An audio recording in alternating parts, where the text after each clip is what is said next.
Tabel angsuran BRI. Nah, di kesempatan kali ini saya ingin membahas tentang bagaimana sih cara menghitung pokok dan bunga pada tabel angsuran KUR Bank BRI tahun 2024. Simak terus pembahasan saya.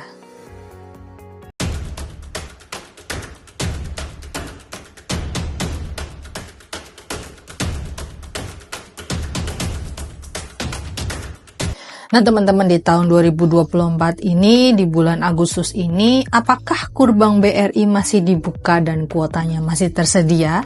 Saya jawab di sini, masih ada kuota, masih tersedia, tapi dengan jumlah yang sangat amat terbatas sekali.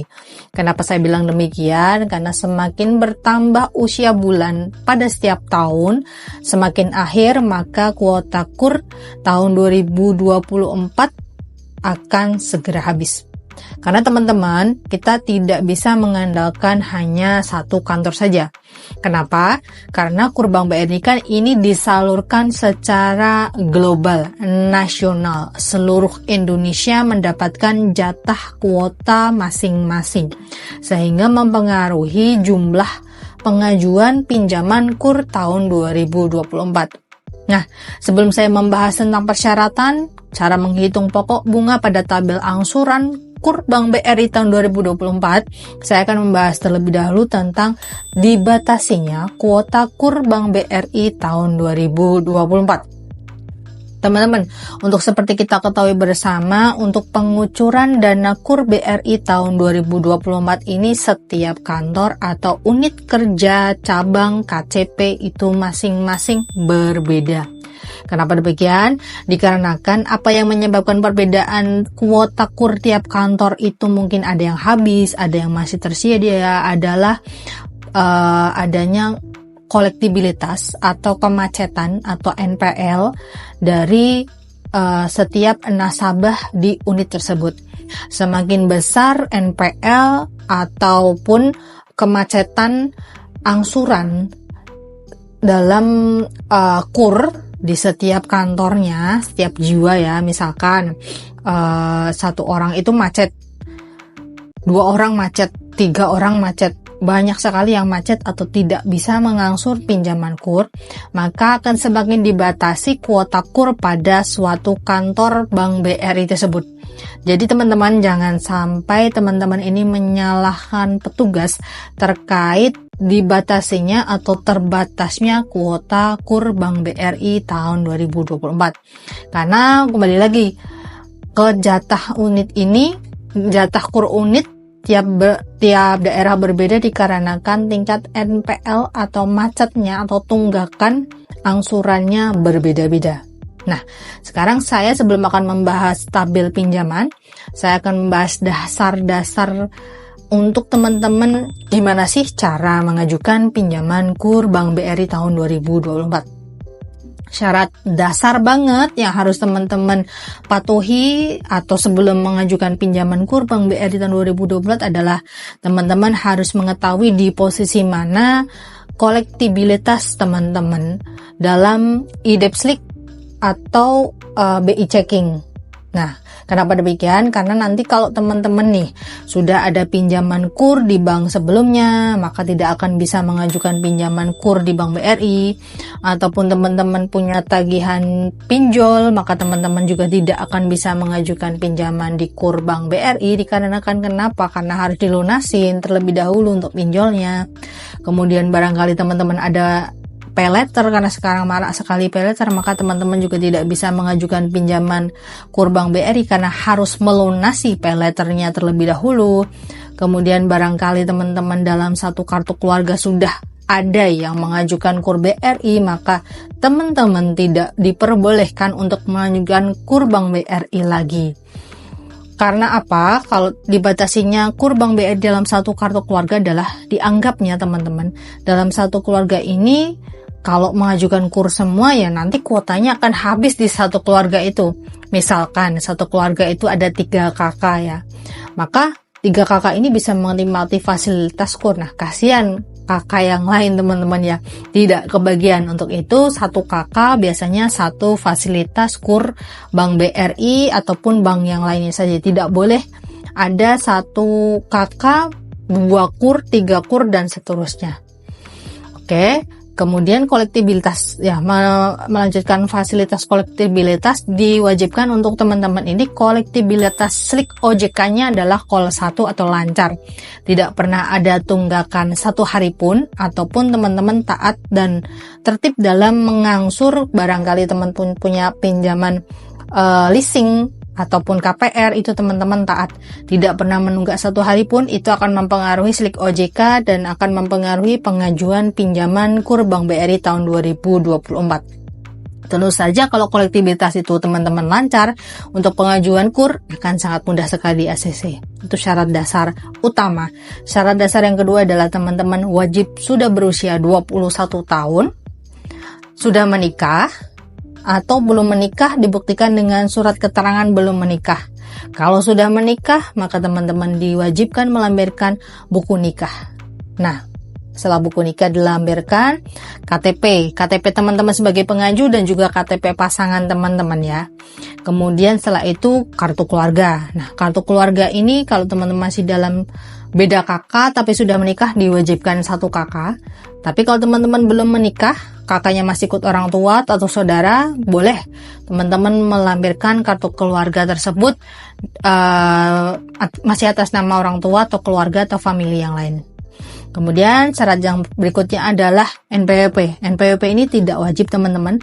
Untuk teman-teman yang mengajukan pinjaman di bawah 50 tidak wajib. Kalau teman-teman mengajukan di atas 50 juta maka NPWP wajib dilampirkan ya. Kemudian teman-teman setelah itu teman-teman wajib melampirkan SKU atau surat keterangan usaha yang dibuat secara online ataupun offline. Kalau dibuat online silahkan teman-teman membuka situs OSS, maka di situ akan muncul NIB atau nomor induk berusaha. Atau kalau teman-teman membuat SKU secara offline, maka akan berstempel kelurahan menerangkan bahwa teman-teman ini benar-benar memiliki usaha dan baik online ataupun offline, itu usahanya minimal sudah berjalan 6 bulan. Kemudian setelah itu, teman-teman wajib melampirkan jaminan. Nah, jaminan ini minimal kendaraan bermotor roda 2 ataupun roda lebih dari 2. Itu tergantung plafon pinjamannya.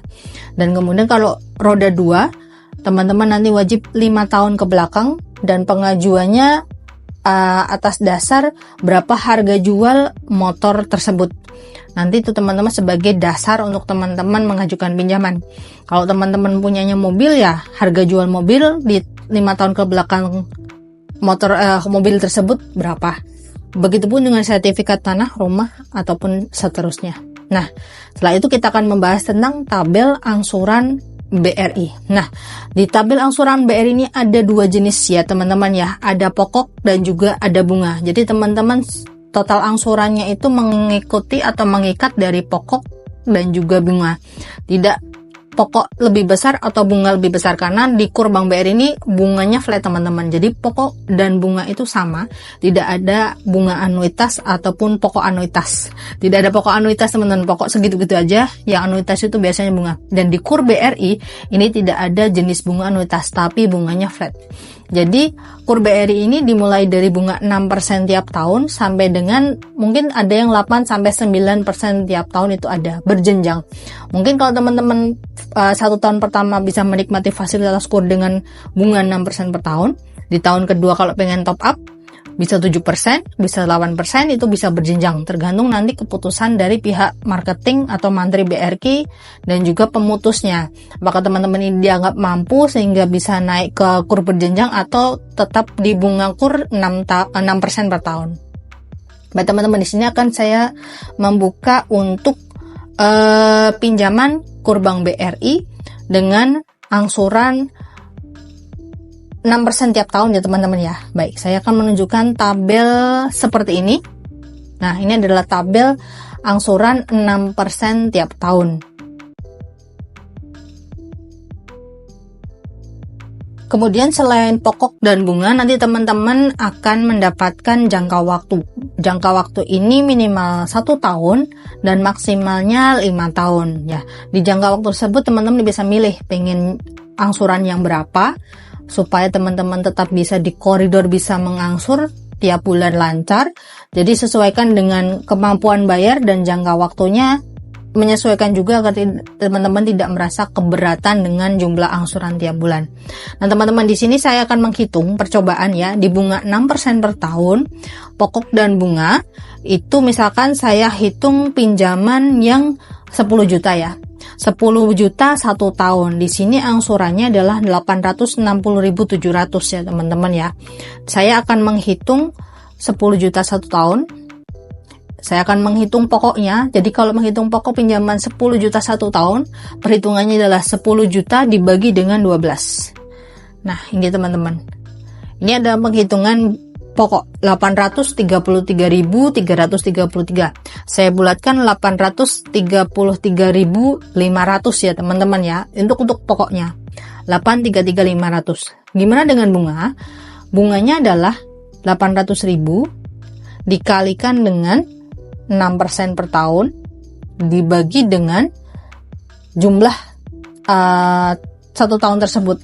Karena ini kabisat 2024, saya akan tulis 365 ya. Jadi 10 juta